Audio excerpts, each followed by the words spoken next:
Internal agency data obtained by CBS News shows ICE is making arrests at airports, immigration check-in offices, and communities across the country.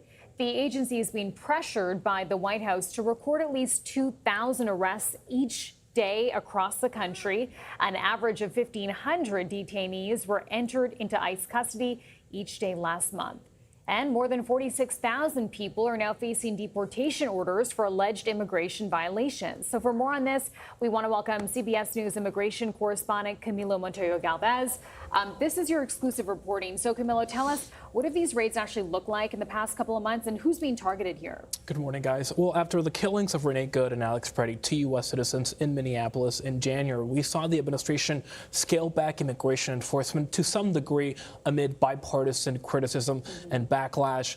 We're no longer seeing, for example, massive in-your-face operations in particular Democratic-led cities like we saw last year in Chicago, Los Angeles, and of course Minneapolis.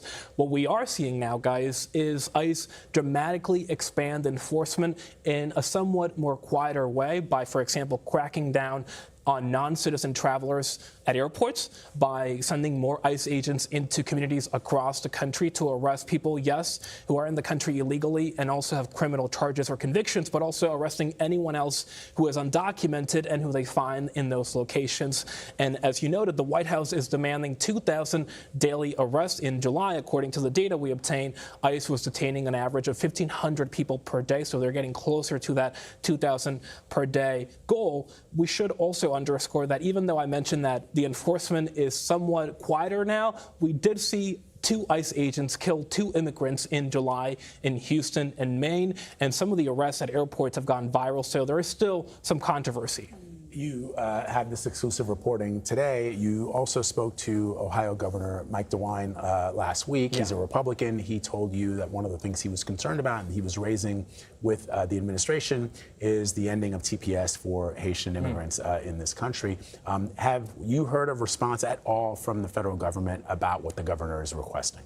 Well, the Department of Homeland Security has already told employers across the country, Vlad and Chanel, that the more than 300,000 Haitian immigrants who were previously covered under that TPS program are no longer eligible to work in the U.S. lawfully, and that if any companies employ them, that would be a criminal violation of federal law. So they have lost immediately their ability to work in the U.S. lawfully, and now they have this cloud of deportation hanging over them. We're actually told by officials and advocates in Ohio, some of the Haitian immigrants there who previously had TPS have been ordered to report to the local ICE field office. Some have been fitted with ankle monitors, and the fear is that the administration is getting ready to start a deportation blitz to Haiti. Right now, it is really difficult to deport Haitians back to Haiti, given the dire political and humanitarian situation in that country.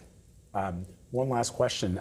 We've started to see some of the MAGA faithful, the strongest supporters of President Trump, who are getting, I guess maybe the word would be angry at Markwayne Mullin because of the fact that he's said things in public to reporters that at some level show humanity for the people that are being deported. What are you hearing about that? And he also acknowledged that immigration reform is something that the country desperately needs. And that has been a bipartisan consensus for a long time. Immigration reform, however, contains usually the proposal to legalize some of the individuals who are here in the country illegally but have otherwise not committed any crimes. And right now, amnesty is very toxic in the Republican Party because the administration has promised not only to deport a record number of people, but to not grant anyone here amnesty. Okay. Wow. All right, Camilo, always excellent reporting, my friend, as always. Thank you very much. Thank you.